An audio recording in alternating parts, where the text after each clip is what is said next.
Hello sa inyong lahat! Magandang araw! Andito na naman po ang nag-iisa ninyong Mama Mia para sa panibago na namang kwento ng buhay at kwento ng pag-ibig na tsak na kagigiliwan ng lahat. Hello po!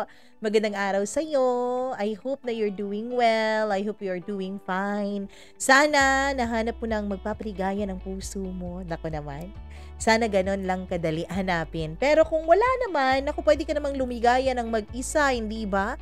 Sino bang may sabi na hindi tayo pwedeng maging masaya kahit tayo lang? Kahit ang kasama natin ay pamilya, Panginoon, mga kaibigan. Sana masaya ka. And syempre, bago tayo magsimula, nais ko munang magpasalamat ng taus-puso sa lahat po ng nakikinig sa ating programa araw-araw. Maraming salamat po sa inyo.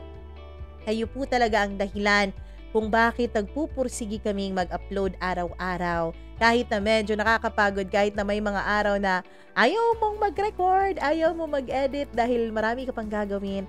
Pero dahil po sa inyo, na-inspire po kaming gawin ang programang ito dahil marami pong nagme-message sa atin na marami tayong napapasaya. Sa kabila ng mga hirap ng buhay, sa kabila ng mga personal na pinagdadaanan, masaya po ako na kami po ay nakakapagbigay ng kahit konting ligaya at konting aliw lang sa inyong mga buhay. Maraming salamat sa pag-subscribe and syempre, maraming salamat din sa pag-click mo ng notification bell para lagi kang updated sa bawat video na ating i-upload. And mas maraming salamat kung hindi mo ini-skip yung mga commercials, yung mga ads. Maraming thank you po. And syempre, hello kay Lilian Madria. Maraming salamat sa iyo. Josephine Valerio, Josa Channel, thank you so much. Alisa Nicole Pareno, maraming salamat Alisa from Iloilo. Hello raw sa office mate niyang si paring Jessie. Hello po sa iyo. And syempre, happy birthday Carla Tibos. Happy birthday. Birthday niya po kahapon. Happy birthday. Pasensya na at medyo na-delay yung ating greetings dahil delayed din nung nabasa ni Mama Mia yung comment. Hello po, happy birthday. Belated na pala. And syempre, Maria Lornita Carcho, hello po sa iyo. Sa mga taga Jordan, hello. Violet, salamat. Violet Soriano. Sa mga taga Baluan, General Santos City, thank you so much. Maraming salamat sa iyo. It's Mia. Hello, Mia. Katukayo pa talaga kita. Maraming salamat sa iyo, Mia. And syempre, maraming salamat kay Marley Hermogenes from Mindanao. Hello raw sa asawa niyang si Jason Hermogenes or Hermogenes. Tama po ba? Tama. Hindi ko alam kung paano i-pronounce. Sonny Fahora, maraming salamat sa iyo, Marley. And maraming salamat din sa mga, sabi niya, pabati po sa mga matadero dito sa Harvey, Australia. Lagi po kaming nakikinig habang nasa trabaho, especially kay Papi Lods na pinakagwapo. Hi Papi Lods! Pinakagwapo ka raw. Patingin nga. Hello sa'yo. And syempre, hello po sa kay Sally Buma and sa family niya. And congrats daw rin sa family ni Karen. And syempre, hello po kay Merchie. Maraming salamat. Kay Evie Mendez Balia. Alexandria Estanislao. Tama po ba ang basa ko? Sa mga taga London, maraming salamat sa inyo sa pagkikinig. Maraming salamat din Maria Julieta Ariola. Thank you so much. And maraming salamat kay Quick Thinker. Maraming salamat. Ayun.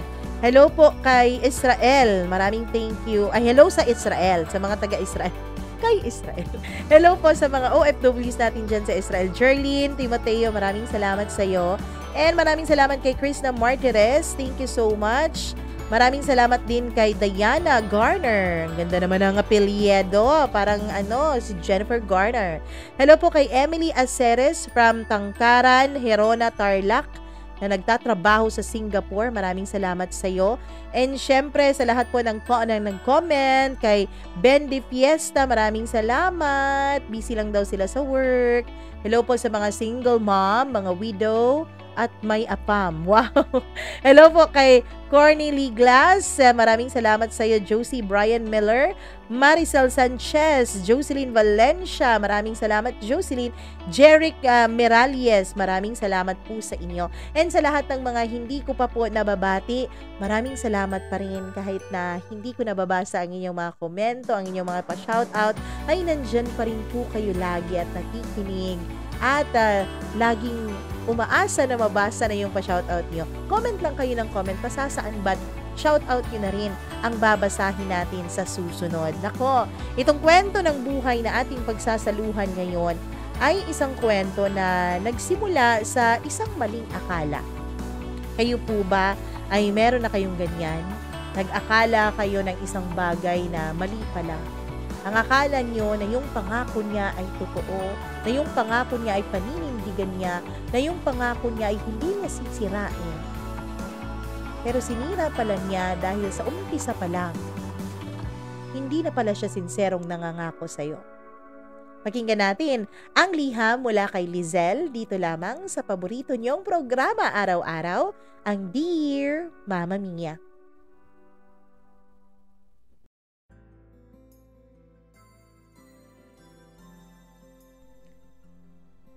Ang pangako ay pinaninindigan at hindi ipinapako lamang. Lalo na kung ang pangakong yun ay ginawa mo sa harapan ng Diyos. Pero paano kung sa umpisa pa lamang ay peke na ang pangakong yun? Paano kung napilitan ka lang naman na bitawan yun sa harap ng marami at sa harap ng Diyos? Paano kung ang mahal mo ay hindi naman sincero sa pangako niya sa'yo? Palalayain mo ba siya para sa kanyang kaligayahan? Dear Mama Mia, sa intro pa lang ng liham ko, alam ko ay meron na kayong idea kung ano ba ang buod ng storya na ibabahagi ko sa inyo ngayong araw. Ito po ay tungkol sa pangako. Tungkol sa pangakong napako. Isang pangako na pinaniniwalaan ko noon. Isang pangako na sana nga ay hindi na niya binitawan sa harapan ko. Nang sa ganon ay hindi na nasira ng ganito ang buhay ko. Mama Mia, bata pa lamang po ako ay naniniwala na ako sa happily ever after. Bata pa lang kasi ay mahilig na talaga akong magbasa, lalong-lalo na nung mga fairy tale books. May kaya kasi ang pamilya ko, Mama Mia. Kaya naman ang mga ninong at ninang na kinuha nila para sa akin ay yung may mga kaya din. Dahil doon, ang mga regalo nila sa akin ay pawang mga libro. Mga libro tungkol sa mga fairy tales. Cinderella, Sleeping Beauty, The Princess and the Frog, at kung ano-ano pa. Kaya naman yun na talagang nakahiligan kong basahin. Busy din kasi talaga ang mga magulang ko sa kanilang mga trabaho kaya naman nag-iisa lang ako sa bahay kasama ang aming katulong. Wala po akong ibang kinaaaliwan noon kundi ang pagbabasa. Kaya naman habang lumalaki ako noon, Mama Mia, ay nangarap din ako na magkaroon ng sarili kong Prince Charming. Ng sarili kong lalaki na magmamahal at magtatanggol sa akin habang buhay. Mama Mia, nung ako ay nagkaisip na, ang kinakrush ko talaga ay yung may mga resemblance sa mga lalaking nababasa ko sa libro. Hindi naman sila marami, kaya naman stick to one talaga ako kapag nagkaka-crush. At ang pinaka-crush ko noon, Mama Mia, ay ang kapitbahay namin na si Darwin. Mas matanda siya sa akin ng 3 taon. Pero kahit na gano'n ay hindi pa rin yun naging hadlang para i-crush ko siya. Matangkad siya, medyo payat, matangos ang ilong, maputi, straight at neat cut ang buhok, at ang bango-bango niya, Mama Mia. Kaya naman naisip ko nga noon na siya na siguro ang Prince Charming ko. Pero hindi naman niya ako pinapansin. Mas pinapansin niya yung mga dalaga sa amin. Siguro nga dahil bata pa lang ako noon. Ang akala ko ay hanggang tingin na lang ako sa crush kong si Darwin. Ang akala ko ay hindi na magkakaroon pa ng tsansa na maging malapit kami sa isa't isa. Pero nagkamali ako, Mama Mia. Dahil po isang araw, nakita niya pong binubuli ako ng mga kalaro ko. Medyo may pagkalampa kasi ako, Mama Mia. Hindi ako marunong sa mga larong lalaki. Pero dahil nga wala naman akong kalaro sa bahay, ay pinagtitiisan ko na lang kahit na kinakantsawan at binubuli nila ako, lalong-lalo na kapag lagi akong natataya sa mga laro namin. Nung una ay nasasanay naman ako sa mga biruan na yon. Nasasanay na ako na binubuli nila kaya ayos lang sa akin. Pero isang araw habang kinakantsawan nila ako, habang paiyak na ako noon dahil medyo masakit na ang mga banat nila, ay nakita ko si Darwin na papalapit sa amin. Oy, ano yan? Kayo ha, nambubuli kayo ng babae? Pagkasabi niyang yun, Mama Mia, ay biglang tumigil ang pangangantsaw ng mga kalaro ko sa akin. Kuya Darwin, naglalaro lang naman kami, sabi ng isa kong kalarong lalaki. Naglalaro? Dapat ang laro masaya. Dapat ang laro lahat tumatawa. Lahat nakangiti. Etong isang to, paiyak na. Kaya hindi yan laro. Inaaway niyo siya, no? Bigla silang tumahimik, Mama Mia. Doon ay kinuha ni Kuya Darwin o ni Darwin ang kamay ko. Mama Mia, sabihin niyo na ang bata pa lang ay malandi na ako pero kinilig talaga ako sa ginawa niya. Pagkatapos niyang hawakan ang kamay ko ay hinarap niya yung mga bullies ko. Kayo, huwag kayong nag-aaway lalong-lalo na kapag babae ang kaaway niyo. Kasi ang mga babae dapat nire-respeto. Bakit gusto nyo bang may umaway sa mama nyo? Gusto nyo bang may umaway sa mga kapatid nyong babae? Pagkatanong niya noon ay umiling-iling ang mga bullies ko. Hindi po. O yun naman pala eh. Sige na, mag-sorry na kayo kay Lizelle. Mama Mia, biglang nanlaki ang mga mata ko. Tinawag niya ang pangalan ko. Ibig sabihin, kilala niya ako.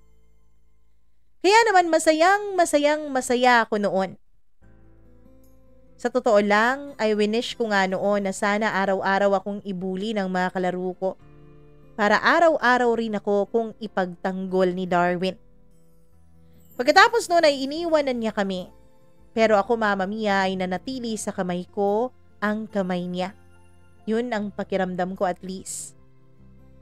Umuwi na lang ako ng bahay. Pagkatapos ay nagkulong ako ng kwarto ko at niyakap ko ang kamay ko kung saan hinawak niya ang kamay niya kanina. Masayang-masaya ako noon. I was about 10 years old noon, Mama Mia. Napaka-tama pala ng lalaking pinili kong i-crush. Isang lalaking punong-puno ng concern sa mga babae. Pang Prince Charming quality nga kung iisipin mo. Kaya naman mula noon, Mama Mia, ay mas lalo ko pa siyang nagustuhan. Mas lalo pa akong nahulog sa kanya. Mas lalo ko pang naramdaman na siya talaga ang lalaking gusto kong makasama sa habang buhay. Winish ko noon sa Diyos na sana ay mas madali na akong lumaki. Nang sa ganoon ay mas madali na akong maging dalaga at pwede na kaming dalawa ni Darwin at pwede niya akong mapansin. Hanggang sa nag-13 years old na ako, Mama Mia, yun ang unang beses na nagkaroon ako ng buwanan kong dalaw. Kung yung iba ay natatakot kapag nagdalaga na, ako naman ay tuwang-tuwa. Sa wakas, nalalapit na. Nalalapit na makita rin ako ni Darwin bilang isang dalaga at hindi bilang isang bata. Lumipas ang mga taon, na tanging ngiti at bati lang ni Darwin ang nakakapagkumpleto ng araw ko. Masaya na ako kapag lumilingon siya sa akin at kumingiti. Hanggang sa nung mag-17 years old na ako, Mama Mia, ay naramdaman ko na dalagang-dalaga na talaga ako. Noon ay inaasikaso na ng mama ko ang magiging debut ko, Mama Mia. Tinatanong na niya ako kung ano ang mga gusto kong gawin. Kung gusto ko raw bang mag-party. Sa totoo lang, ayoko namang mag-party noon. Ang gusto ko lang ay simpleng handaan. Pero nung tinanong ni Mama kung may naiisip na raw ba akong escort, dun ako nakakita ng pagkakataon. Kahit na ayoko sa party, Mama Mia, ay pumayag pa rin ako sa gusto ng nanay ko. Dahil ang naiisip ko noon ay pwede kong kunin na escort si Darwin. Kaya naman, Mama Mia, ang sabi ko kay Mama ay gusto ko sana na si Kuya Darwin ang gawin kong escort. Dahil wala naman akong boyfriend at wala rin naman akong nagugustuhan. Pagsisinungaling ko pa noon. Ang hindi alam ni Mama ay si Darwin naman talaga ang gusto ko. Kaya siya ang kinuha kong escort. O sige, sabihan mo na si Darwin na siya ang magiging escort sa birthday mo. Mama, nahihiya ako. Magkaibigan naman kayo ng mama niya, di ba? Kayo na lang kaya mag-usap, tapos yung mama na lang niya magsabi sa kanya. Baka isipin niya kasi na may gusto ako sa kanya. Sabi ko. Tumawa ang mama ko. Ikaw talagang bata ka. Sige na nga, ako nang kakausap sa mama ni Darwin. Mama Mia, tuwang-tuwa naman ako noon. Araw-araw na lumilipas ay tinatanong ko si Mama kung nakausap na niya ang mama ng crush ko. Pero lagi niyang sinasabi na malayo pa naman daw ang birthday ko. May 9 na buwan pa raw kami, kaya wag daw akong magmadali. Pero ang gusto ko kasi, Mama Mia, ay mangako na sa akin si Darwin na siya ang magiging escort ng birthday ko. Dahil kapag hindi, ika-cancel ko talaga ang celebration na yon at magmumukmuk na lang ako sa bahay. Sabi ko nga sa iyo, Mama Mia, hindi ko naman talaga gusto na magkaroon ng bonggang party. Ang gusto ko lamang ay makasama ang lalaking itinitibok ng puso ko sa loob ng halos 8 taon na. Hanggang sa isang araw, Mama Mia, 3 buwan before ang birthday ko ay binalita sa akin ng mama ko na pumayag raw si Darwin na maging escort ko sa aking party. O ano, Sabado na lang natin gawin ha, kasi ang sabi ni Darwin ay medyo busy siya sa Thursday kung saan yung mismong birthday mo. Sabi ni Mama. Ako naman ay tumango lang at hindi pinahalatang excited ako. Ayos lang din yun, Ma, kasi may exams ako pag Thursday and Friday eh. Kaya mas mabuti na yung Saturday para walang iisipin yung mga classmates ko na pupunta at dadalo sa birthday. Pagkasabi ko noon ay tumango si Mama. Okay, settled na. O anong gusto mong gown? Pumili ka na. Mama Mia, mula nga noong sinabi ni Mama na pumapayag na si Darwin na maging escort ko sa birthday ko, ay talaga namang pinaghandaan ko ito ng mabuti. Kung noon ay wala naman akong interes na magsuot ng gown, nung pumayag si Darwin ay ako talaga mismo ang namili kung ano ba ang gown na babagay sa akin.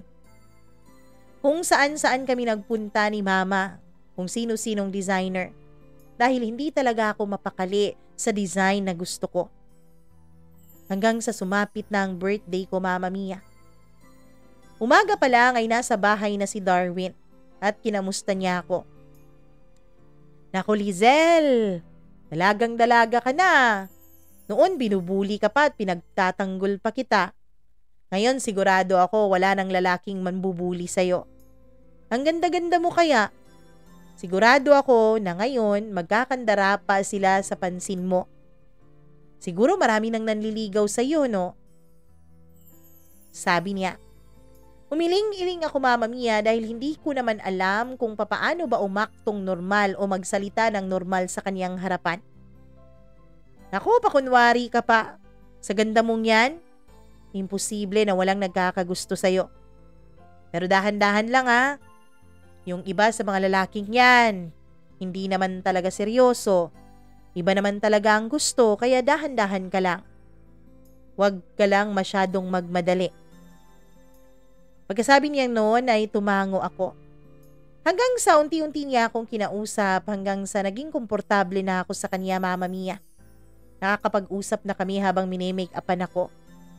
At nung gabi ng debut ko, Mama Mia, yun na yata ang fairy tale come true ko. Napakasaya. Lalong-lalo na nung magkasayaw na kaming dalawa ni Darwin. Ewan ko ba, Mahiyain naman talaga akong babae. Pero habang nagsasayaw kaming dalawa ay pinipilit ko talaga ang sarili kong tignan siya sa mga mata. Gusto kong ipakita sa kanya, Mama Mia, na dalaga na ako, na pwede na ako. Gusto ko ring mabasa niya sa mga mata ko na gusto ko siya, na matagal ko nang nararamdaman yun para sa kanya. Hindi ko alam kung nakaabot ba yun sa kanya, Mama Mia, pero nakita ko na medyo nailang siya sa pagkakatitig ko sa kanya. Kaya naman tinigilan ko na yun. Baka magalit pa siya sa akin. At matapos nga ang birthday ko ay hindi naman ako masyadong nakatulog. Lagi kong ine-imagine ang naganap na sayawan sa pagitan naming dalawa. Lagi ko ring ine-imagine paano kaya kapag darating na ang araw na magtatapat na siya ng damdamin niya sa akin. Mama Mia, nagbago na rin ako ng wardrobe mula nung mag-18 na ako. Gusto kong ipakita sa kanya na dalaga na talaga ako. Mula sa katawan hanggang sa pananalita. Pero lumipas na lang ang isang taon ay ganun pa rin ang turing sa akin ni Darwin. Tango, ngiti, hi. Wala namang naging espesyal. Hanggang sa naisipan ko na dalawin siya sa bahay nila at nagkunwari ako na mama niyang dinadalaw ko. Nagdala pa talaga ako ng ulam na luto ng aming katulong. O Lizelle, saan mo dadalhin yung ulam? Tanong ni Ate Maria na siyang aming katulong. Ate, masyado kasing marami to. Tsaka wala naman sina mama. Mauubos ba natin to? Tanong ko. Oo nga, pero pwede naman natin yung ilagay sa ref. Pagkatapos ay initin na lang natin sa susunod na araw. Sabi niya. Ate, alam mo naman na medyo maselan si mama, di ba? Ayaw niya ng inuulit na ulam. Ayaw niya yung ulam na iniinit lang. Kaya isa pa, marami namang stocks dyan sa ref. Pwede ka namang magluto ulit. Sige na, ibibigay ko lang to kay tita. Sinong tita? Wala, sabi ko sabay alis. Nung kumatok ako sa bahay nila, ay sakto namang si Darwin ang nakapagbukas. O Lizelle, anong ginagawa mo rito? Eto, may padalang ulam si mama para kay tita. Pagsisinungaling ko. Nako, sakto, gutom na ako. Pero wala si na mama eh. Kani-kanina lang umalis, may bibilhin raw sa mall. Sabi niya. Ah, ganun ba? Sige, pakibigay na lang kay tita, pakitirhan siya ha. Pagkasabi ko noon ay bigla niya akong pinigilan. Kumain ka na ba? Tanong niya. Hindi pa eh, mamaya-maya pa. Bakit di mo na lang ako sabayan? Hungkahin niya sa akin. Meron naman ng nalutong kanin at saka wala akong kasama eh. Ako lang mag-isa. Yung katulong kasi namin nagbakasyon rin. Sabi niya. Kaya naman Mama Mia, hindi ko talaga pinahalata na na-excite ako sa imbitasyon niya. Feeling ko noon Mama Mia ay isa yung date. Kaya naman, talaga namang nanghinayang pa ako kung bakit hindi ako nag-ayos ng husto. Kung alam ko lang sana na si Darwin lang ang nasa bahay nila ay nagtodo ayos sana ako. Kaya lang huli na ang lahat, nandito na ako. Mama Mia, nung pinapasok niya ako, ay namangha ako sa linis ng bahay nila. Pinaghain niya ako ng kanin. Pagkatapos ay kumain kaming dalawa habang masayang nagkukumustahan. Tinanong niya kung kumusta na ako. Kumusta ang pag-aaral ko? Kung may boyfriend na raw ba ako? Sinabi ko na wala naman akong boyfriend. Merong mga nanliligaw pero wala pa akong balak na sagutin ni isa sa mga yon. Bakit naman? Ayaw mo bang magkaroon ng boyfriend? Tanong niya. Hindi naman sa ganon, pero wala pa kasi akong nagugustuhan sa kanila eh. Ah, siguro may iba kang gusto, no? Pagkasabi niyang yun, Mama Mia, ay bigla po talaga akong namula. Ramdam kong umakyat lahat ng dugo ko sa aking pisngi. Hindi ko alam kung nahalata niya yon. Hindi ko alam kung may idea siya na ang iba na tinutukoy niya ay walang iba kundi siya rin. Tumawa siya, Mama Mia. Sabi ko na nga ba may iba kang nagugustuhan eh. Pilit kong binabago ang topic namin nung araw na yon. Kaya naman ako ang nagtanong sa kanya. Ikaw ba? May girlfriend ka na? Doon ay tumawa siya. Sa tingin mo ba wala pa akong girlfriend? Alam mo kasi Lizelle, magkaiba yung babae at lalaki. Kaming mga lalaki, siguro, tutungtong pa lang kami ng high school, pagbo-boyfriend, pag-girlfriend at panliligaw na ang nasa isip namin. Kasi mahuhuli ka talaga kapag wala kang niligawan o kapag wala kang naging girlfriend. Kaya oo, masasabi ko na marami-rami na rin akong naging girlfriend. Pagkasabi niyang yun ay medyo nasaktan ako pero hindi ko pinahalata. Talaga ba? Lahat ba sila minahal mo? Tanong ko. Lahat sila nagustuhan ko. Hindi ko naman liligawan kapag hindi ko gusto, di ba? Pero kung mahal, diyan hindi ako sigurado. Hindi ako sigurado kung pagmamahal ba ang nararamdaman ko para sa kanila. Basta nagustuhan ko lang. Mama Mia, mula nga nung nagkakwentuhan kami ng ganon, ay araw-araw na niya akong tinatawagan. Nagkukumustahan kaming dalawa. Para na nga siyang naging best friend ko at ang sabi niya, para na rin daw akong best friend niya dahil naikukwento niya ang lahat sa akin. Pero nakiusap siya na wag ko raw sanang sabihin sa nanay niya ang tungkol sa mga kwentong ibinabahagi niya sa akin. Tumango naman ako at ang sabi ko, hindi naman ako tsismosa. Kaya safe sa akin lahat ng kwento at sikreto niya. Mama Mia, lumipas pa ang ilang mga buwan na lalo kaming naging close ni Darwin. Hanggang sa may naikwento siya sa akin, Mama Mia. Meron raw siyang bagong liligawan. Iba raw ang babaeng ito. Palagay niya raw ay hindi niya lang basta gusto ang babaeng ito. Ito na siguro ang magiging first love niya. Ito na siguro ang unang babaeng pag-aalayan niya ng totoo ng kanyang puso. Ako naman, umaasa. Kahit na pilit kong sinasabi sa sarili ko na wag akong umasa, Mama Mia, ay hindi ko pa rin mapigilan. Lalo na nung sinabi niyang matagal na niyang kilala ang babaeng ito. Lalo niya, yung sinabi niya, Mama Mia, na palagay niya ay may gusto rin sa kanyang babaeng ito matagal na. Sabi niya, close na raw sila. Kaya naman naiisip ko talaga noon na ako yun. Naiisip ko noon, Mama Mia, na siguro panahon na para magtapat siya sa akin. Kaya naman, makalipas ang 1 linggo matapos niyang sabihin sa akin yon, ay tuwang-tuwa ako nung inaya niya akong mag-dinner kami sa labas. Nagpabili pa talaga ako kay mama ko ng bagong bestida. Kahit na hindi naman ako masyadong materialistic na tao, pero Mama Mia, ang gusto ko talaga ay maging the best para sa pananaw ni Darwin nung gabing yon. Naglagay rin ako ng konting kolorete sa aking mukha. Ginamit ko ang mga kolorete ng mama ko. Ilang beses ko pang binura yon, ilang beses pa akong umulit para masigurado ko na hindi sobra at hindi kulang ang kolorete kundi sakto lang. Yung lilitaw pa rin ang natural kong ganda. Mama Mia, sinundo na nga ako ni Darwin sa bahay. Masayang-masaya ako noon. Nasa harapan ako ng kotse niya habang papunta kami sa isang restaurant. Pero ang sabi niya may dadaanan raw muna kami. Akala ko ay bibili kami ng roses o kung ano paman. Pero Mama Mia, isang bahay po ang dinaanan namin. Pagkatapos ay pinagbuksan niya ang harapan at ang sabi niya ay lumipat na lang daw muna ako sa may likuran dahil may uupo doon.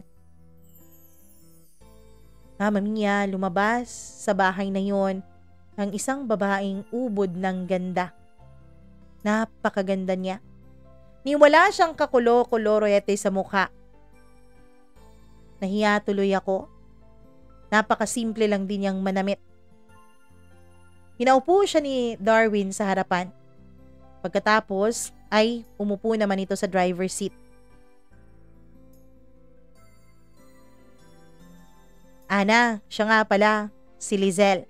Pagpapakilala niya. Si Lizelle, best friend ko. Kapitbahay ko rin.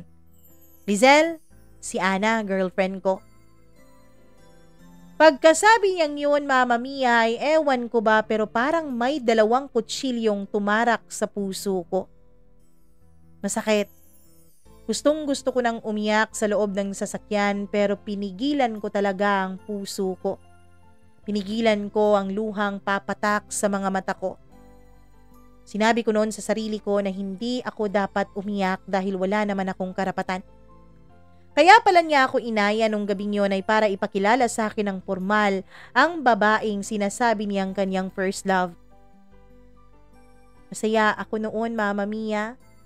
Masaya ako habang papunta kami sa restaurant. Pero nung makarating na kami sa bahay ng Ana na yun, ay barang biglang nagdilim ang paligid ko. Madilim pa sa gabing yun. Wala akong ganang kumain pero pinipilit ko ang sarili ko. Pinipilit ko rin ang sarili kong ngumiti sa harapan nila. Hanggang sa hindi ko na talaga kinakaya, Mama Mia, kaya naman nagpaalam na ako na magre-restroom muna.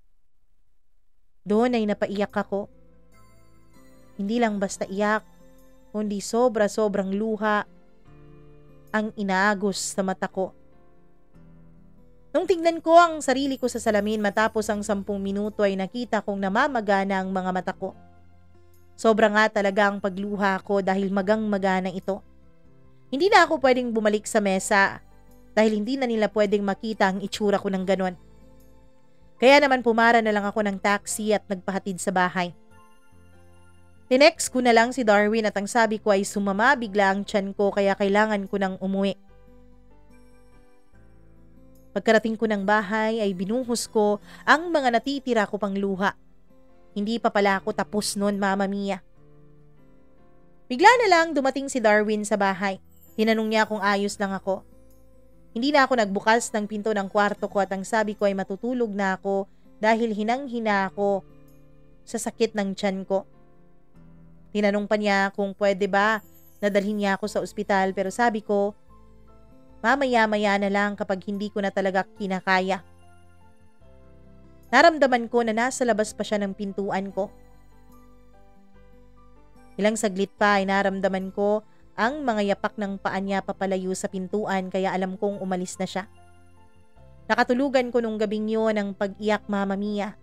Masakit na masakit ang damdamin ko. Mahirap pala ang ganito. Mahirap pala yung ikaw lang ang umiibig ng palihim. Mula nga nung magka-girlfriend siya at nakikita kong mahal niya ang babaeng yun ay pilit ko siyang iniiwasan. Kapag nagtatanong siya, Mama Mia, kung bakit nag-iba ako, ang sinasabi ko na lang ay busy ako sa school. Mukhang bumibenta naman sa kanya ang palusot kong yun. Hanggang sa matapos ang 3 buwan ay bigla na lang niya akong tinawagan. Ayoko sanang sagutin dahil gabing-gabi na noon.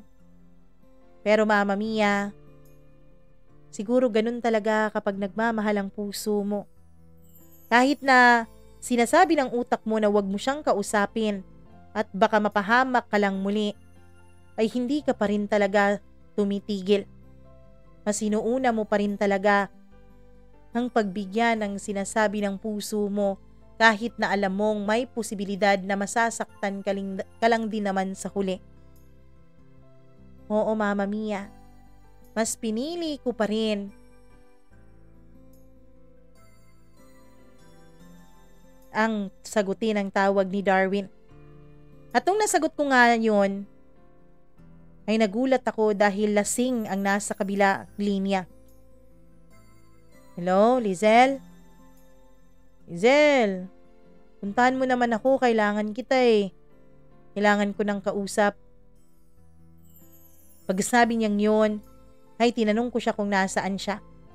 Nasa isang bar pala siya malapit sa school namin. Pero nakauwi na ako ng bahay noon. Ang buong akala ko talaga ay nasa labas sina Mama. Akala ko ay hindi ako makakaalis. Pero nung subukan kong lumabas, Mama Mia, ay wala ng tao sa labas at madilim na. Kaya naman kinuha ko ang pera ko at pumuslit ako palabas. Naghanap ako ng taxi. at pinuntahan ko si Darwin. O ano ka ba, Darwin? Ano bang nangyari sa'yo? Bakit ba nagpapakalasing ka? Lizel, sinaktan niya ako eh. May iba siya? Pagkasabi niyang yun, Mama Mia, ay bigla na lang siyang umiyak sa balikat ko. Awang-awa ako noon sa kanya habang niyayakap ko siya. Sinamahan ko siyang uminom. Pagkatapos noon, Mama Mia, nung makita kong lasing na siya ay pumara na lang ako ng taxi. Mama Mia, sinabi ko noon sa sarili ko na iuuwi ko siya sa bahay nila. Pero madalim na rin ang bahay nila. Kaya naman sa bahay namin ko siya pinauwi. Alam ko naman kasi na maaga ring umaalis ang parents ko. At saka Saturday naman noon, kaya oras rin at araw rin ang pamamalengke ng aming katulong. Kaya kapag nagising siya ay pwede siyang umalis ng bahay na walang ibang nakakakita sa kanya. Pinapasok ko siya sa loob ng kwarto ko. Sa totoo lang ay ingat na ingat ako noon pero may mga pagkakataon talaga na bumabangga siya sa kung saan-saan dahil sa sobrang kalasingan niya. Inaalalayan ko siya, Mama Mia, pero nahihirapan ako. Masyado kasi siyang mabigat para sa akin. At nung nakapasok na kami sa loob ng kwarto ko, ay pinahiga ko na siya sa kama. Habang naghihilik siya, ay pinagmamasdan ko siya, Mama Mia. Napakagwapo talaga niya. Napakabait pa. Perpekto na siya kung iisipin. Pero bakit nagawan pa rin siya ng ganon nung ana na yun? Kaya naman pala mainit ang dugo ko dun sa babae. Dahil alam pala ng sistema ko na hindi maganda ang pakay at ang intensyon niya sa best friend ko at sa lalaking lihim kong minamahal. Pinatulog ko na lang sa kama ko si Darwin habang ako naman ay nasa sofa ng kwarto ko. Malaki-laki kasi talaga ang kwarto ko, Mama Mia, kaya may maliit na sofa doon kung saan ay pwede kong e-entertain ang mga kaklase ko kapag meron kaming group study. Kinabukasan ay nagising siya ng mag-aalas 10 na. Gulat na gulat siya dahil nasa loob siya ng kwarto ko. Lizel? Tanong niya. Ako naman noon ay katatapos lang maligo at katatapos lang magbihis. O, gising ka na pala, Prince Charming. Lasing na lasing ka kagabi. Hindi ko alam kung paano kakatukin si na tita. Baka mapagalitan ka kaya dito na lang kita dinala. Salamat pero hindi ba magagalit ang parents mo? Teka, kwarto mo ba to? Tanong niya. Oo, kwarto ko to. At wag kang mag-alala, wala na sina mama, umalis na. Wala na rin yung katulong namin, kaya pwede ka nang bumaba. Gusto mo mag-almusal muna? Pagkasabing ko noon ay pumayag siya na mag-almusal muna sa amin. Pinagilamos ko muna siya para kung sakali mang dumating ang katulong namin ay hindi mahalata na kakagising pa lang niya. Doon ay sabay kaming nag-umagahan. Habang nagbe-breakfast, Mama Mia, ay wala siyang imik. Ako rin ay hindi rin naman umiimik. Ayoko kasi na makita niya na excited ako sa paghihiwalay nilang dalawa. At ayoko rin, Mama Mia, na sabihin niyang pakialamera ako. Kaya naghihintay lang ako na siya mismo ang magsabi sa akin tungkol sa kanilang paghihiwalay. Pero lumipas na lang ang 1 oras at natapos na kaming kumain at nagpaalam na siya ay hindi na namin muli pang pinag-usapan si Ana. Kinagabihan noon ay tumawag na naman siya sa akin. This time ay hindi pa siya lasing. Ang sabi niya ay samahan ko raw siya. Kaya naman sinamahan ko siya at tumakas ulit ako sa bahay namin. Ilang gabi pa yon na ganun, Mama Mia. Hanggang sa unti-unti ay nakikita kong parang hindi na siya masyadong naglalasing. Natuwa ako sa improvement niya. Akala ko tuloy-tuloy na. Pero matapos lang ang 2 linggo mula nung makita kong umaayos na siya, Mama Mia, ay bigla na naman siyang tumawag sa akin ng lasing na naman. Pinuntahan ko na naman siya sa bar. Doon ay nagkwento na naman siya sa akin. Nakita niya raw si Ana. May kasama raw itong ibang lalaki. At yung lalaking pinalit nito sa kanya ay ang ex pala nito. Ginawa lang pala niya akong panakip butas. Alam mo bang masakit yun, Lizelle? Sabi niya. Nakinig lang ako sa kanya, Mama Mia, hanggang sa pinaalis na kami doon dahil magsasara na ang bar. Muli ay sa kwarto ko na naman siya pinatulog. Pero bigla na lang siyang nasusuka kaya mabilis ko siyang inalalayan papunta sa may banyo. Buti na lang talaga, Mama Mia, nasa sahig ng banyo lang siya nakapagsuka at hindi sa loob talaga mismo ng kwarto ko. Kung hindi ay hindi ako makakatulog sa sobrang baho. Pagkatapos niyang magsuka ay inalisan ko siya ng kanyang pang-itaas na damit dahil medyo may suka yon. Pinahiga ko siya sa kama. Pagkatapos ay kumuha ako ng isang basang bimpo para punasan siya. Habang pinupunasan ko siya, Mama Mia, ay tinititigan ko siya ng mabuti. Kung ako lang sana ang minahal niya, kung ako lang sana ang pinag-alayan niya ng puso niya, hindi siya masasaktan ng ganito. Sabi ko noon sa sarili ko. Pero Mama Mia, alam ko na hindi naman talaga ako ang tinitibok ng puso niya. At habang pinupunasan ko siya ay tumulo rin ang luha mula sa aking mga mata. Mahirap talaga kapag one-sided yung relationship. Mahirap talaga na kahit wala naman kaming relationship, alam ko na one-sided lang din ang nararamdaman ko para sa kanya. Patayo na sana ako nung bigla niya akong pinigilan. Huwag kang umalis, dito ka lang. Sabi niya habang nakapikit pa.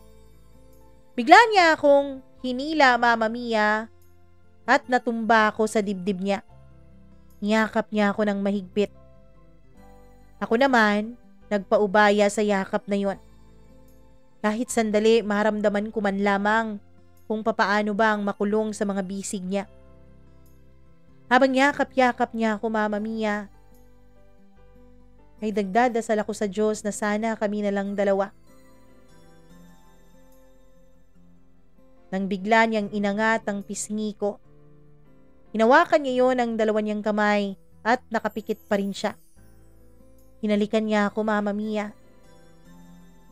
Mariin na halik. Hindi ako marunong umalik dahil first kiss ko naman yun. Pero sinundan ko lang kung ano ang ginagawa niya. Oo, Mama Mia. Siguro matatawag niyo ngang nag-take advantage ako sa kalasingan ni Darwin nung gabing yun. Hanggang sa unti-unti na niyang hinuhubad ang mga damit ko. Hanggang sa unti-unti na ring naglakbay ang labi niya sa bawat sulok ng katawan ko. Pero nakapikit pa rin siya, Mama Mia. Hindi ko naisip noon na tulog siya o wala siya sa kanyang diwa. Ang naisip ko lang noon ay ang sarap na kanyang pinaparamdam sa akin. Pero nung unang beses, Mama Mia, na pinasok niya ako ay sobrang sakit. Halos mapaiyak ako. Doon ay bigla siguro siyang natauhan kaya napabukas ang mata niya. Mama Mia, pinahid niya ang mga luha ko. Sorry ah. Huwag kang mag-alala, dadahan-dahanin ko lang. Sabi niya. Naging totoo naman siya at dinahan-dahan lang niya ang pag-angkin sa akin. Hanggang sa ang sakit ay napalitan na ng iba yung sarap.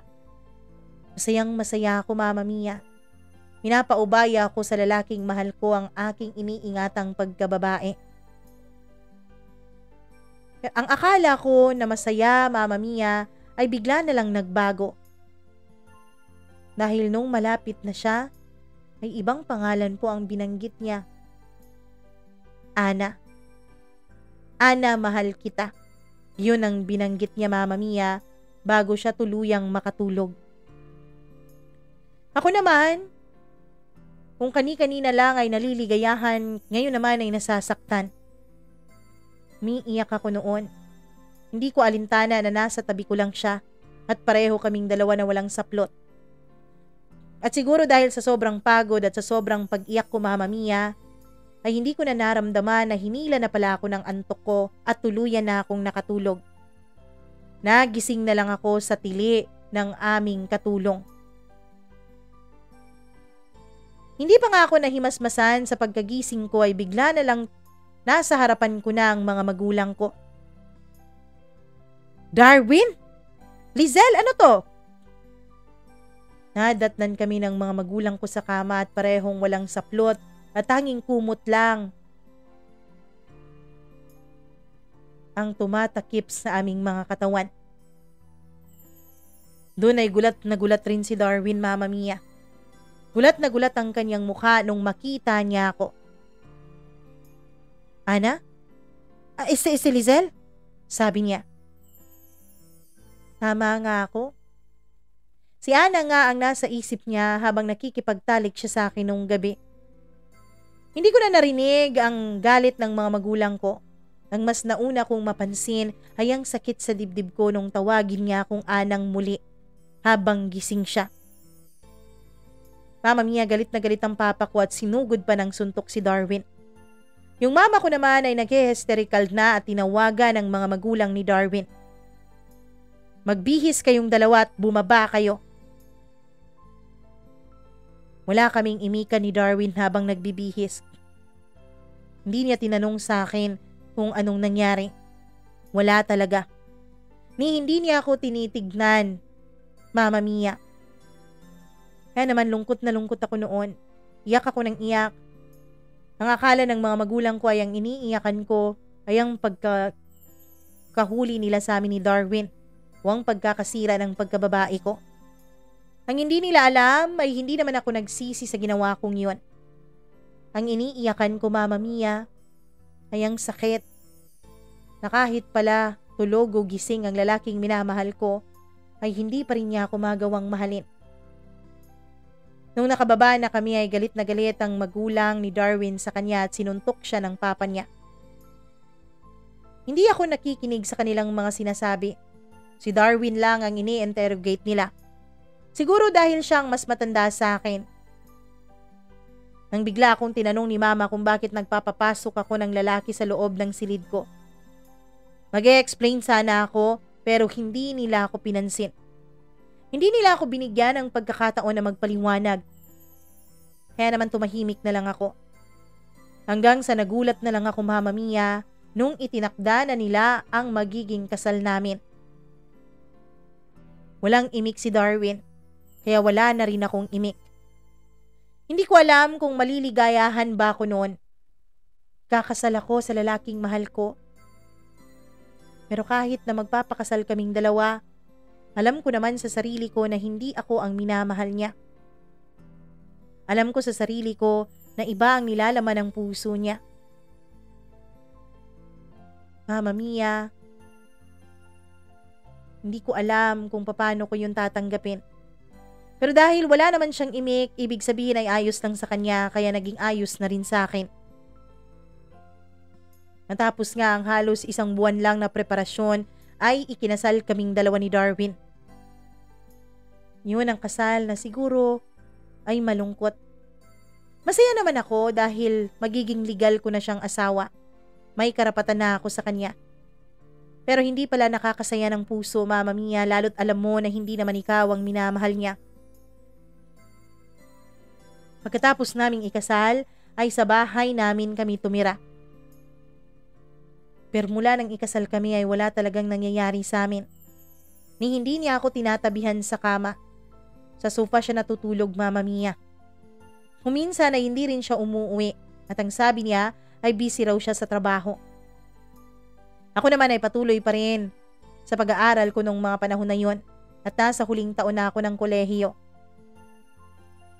Mama Mia, masalimuot at komplikado ang naging pagsasama namin ni Darwin. Pinagsisilbihan ko siya bilang asawa niya. Pinagluluto ko siya ng magiging baon niya. Nung umpisa ay hindi niya dinadala ang baon na niluluto ko sa kanya. Pero siguro dahil nakulitan na rin siya sa akin ay binabaon na rin niya. Kapag gabi naman ay hinihintay ko siya at pinaghahangian ko siya ng pagkain. Kahit na hindi asawa ang tingin niya sa akin ay ayos lang sa akin yon. Sabi ko sa sarili ko, gagawin ko ang lahat, matutunan niya lang akong mahalin. Hanggang sa isang gabi ay umuwi na naman siyang lasing. Akala ko ay sa sofa siya matutulog pero tinabihan niya ako. Mag-aalas 2 na noon ng madaling araw nang maramdaman ko ang paghimas niya sa katawan ko. Hinahalikan niya rin ako, Mama Mia.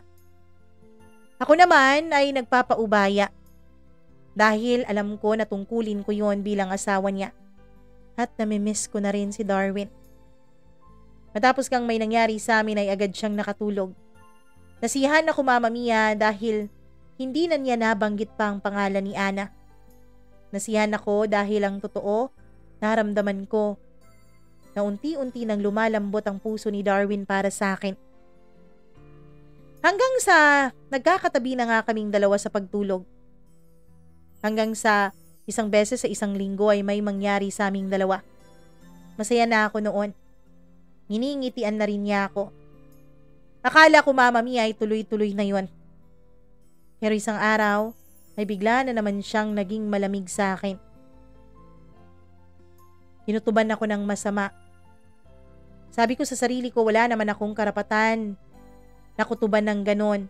Dahil unang-una ay pinakasalan na lang man niya ako dahil sa papel at dahil sa nangyari sa amin. Hindi naman dahil sa pagmamahal. Kaya inisip ko na lang noon na pabayaan kung anuman ang nararamdaman ko na kakaiba sa dibdib ko. Pero sadyang ganun siguro talaga, Mama Mia, kapag may naramdaman ng isang babae ay hindi talaga siya natatahimik. Kaya naman isang beses ay sinundan ko siya. Hapon na kasi yun, Mama Mia, at wala namang pasok noon dahil Sabado. Umalis siya at hindi man lang nagsabi kung saan siya pupunta. Kaya naman sinundan ko siya. Nagtaksi ako. Alam mo ba, Mama Mia, sinaktan ko lang ang sarili ko sa nakita ko. Nakita ko pong pumasok siya sa isang hotel.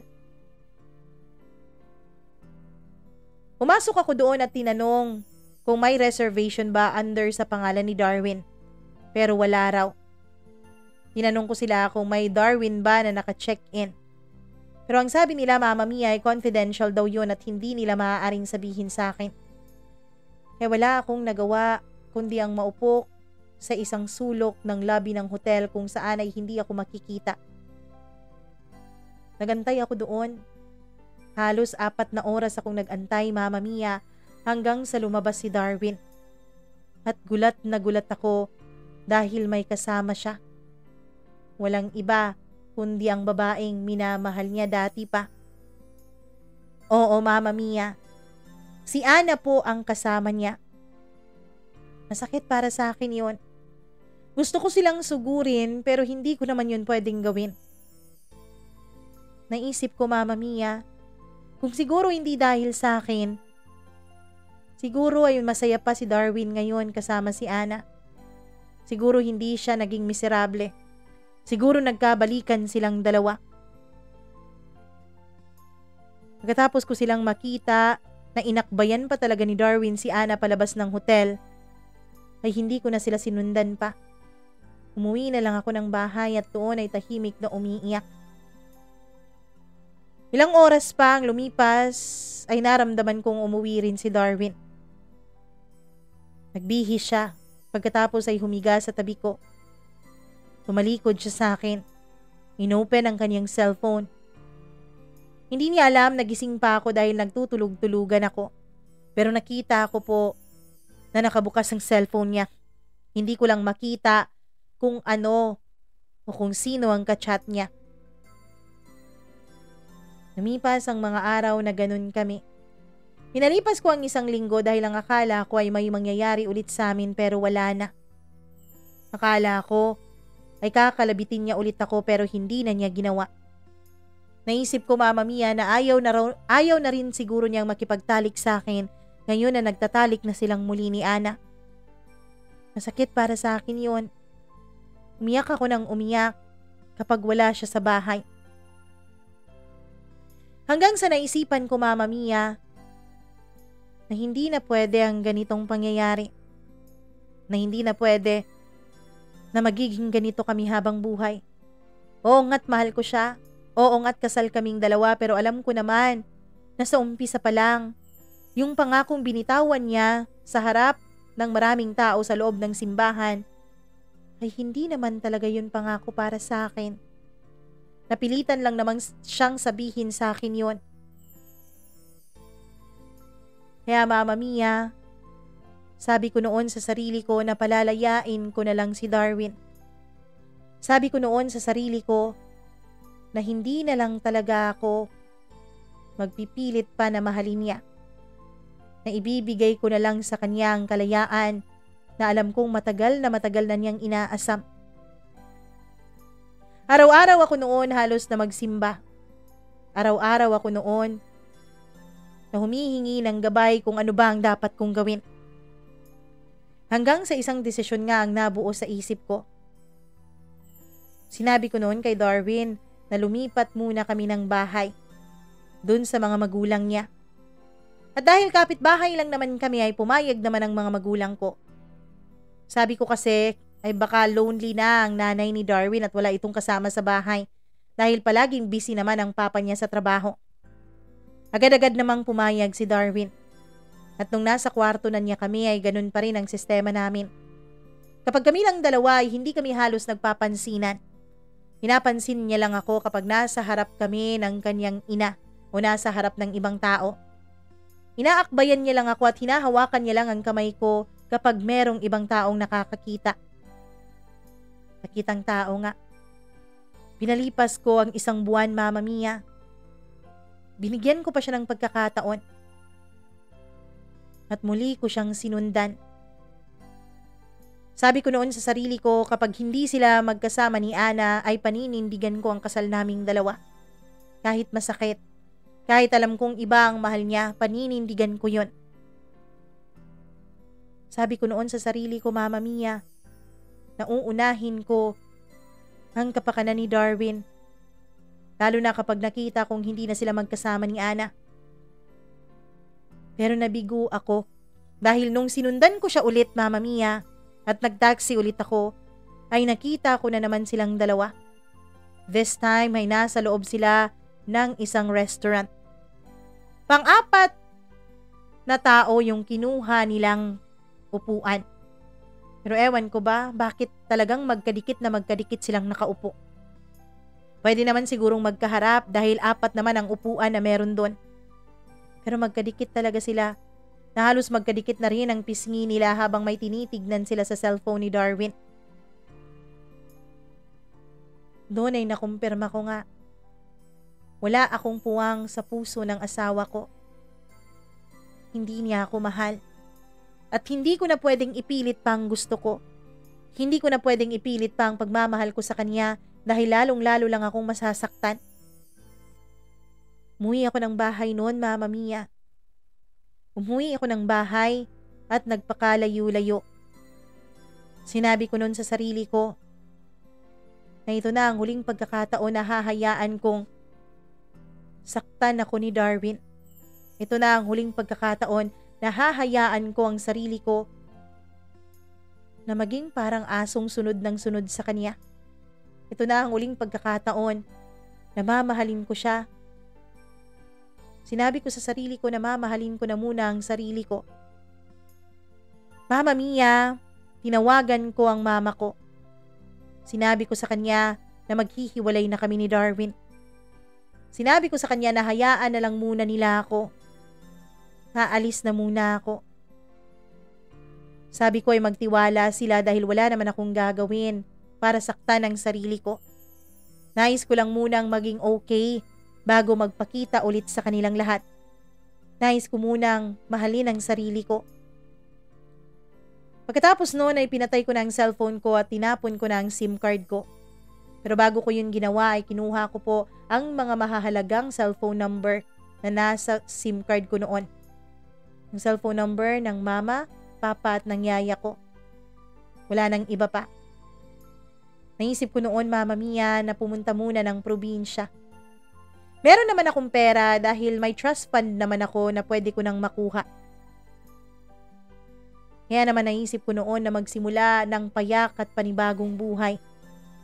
Hahayaan ko na muna si Darwin at si Ana. Hahayaan ko na munang maging malaya sila sa isa't isa. At kapag ayos na ako, Kapag pwede na, babalik ako. Babalik ako para tuluyang ibigay ang kalayaan ni Darwin.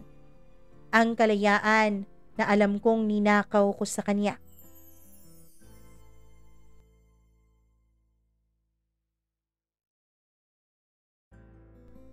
Yan po ang unang bahagi ng kwento ni Ana. Ang kwento ni Lizelle, Ana tuloy. Yan po ang unang bahagi ng kwento ni Lizelle. Bukas po ay maririnig nyo ang karagdagan o ang karugtong ng kanyang kwento. Masyado kasing mahaba yung kwento niya kaya hindi kakayanin ng 1 oras. Kaya naman bukas na ang ating ikalawang yugto. Abangan nyo po yan ha. Huwag po kayong aalis. Sana po ay nagustuhan nyo ang kwentong ating itinampok ngayon. Kung gusto nyo ang kwento ni Lizelle, abangan nyo ang part 2 ng kanyang kwento bukas.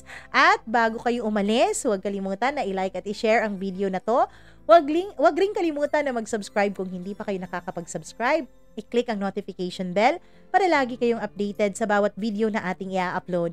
Huwag nyo rin pong kakalimutan na kung may sarili kayong kwento ng buhay na nais nyong ibahagi dito sa ating programa, ay mag-email lamang po kayo mamamiacdo0317@gmail.com. That's MAMAMIA 0223 CDO0317@gmail.com. Pasensya na. Wala sa wisyo. Again, bukas po natin maririnig ang karugtong ng kwento ni Lizelle at Darwin. Ako pong muli ang inyong Mama Mia. Maraming salamat sa walang sawa niyong pagsuporta. Magandang araw sa inyong lahat.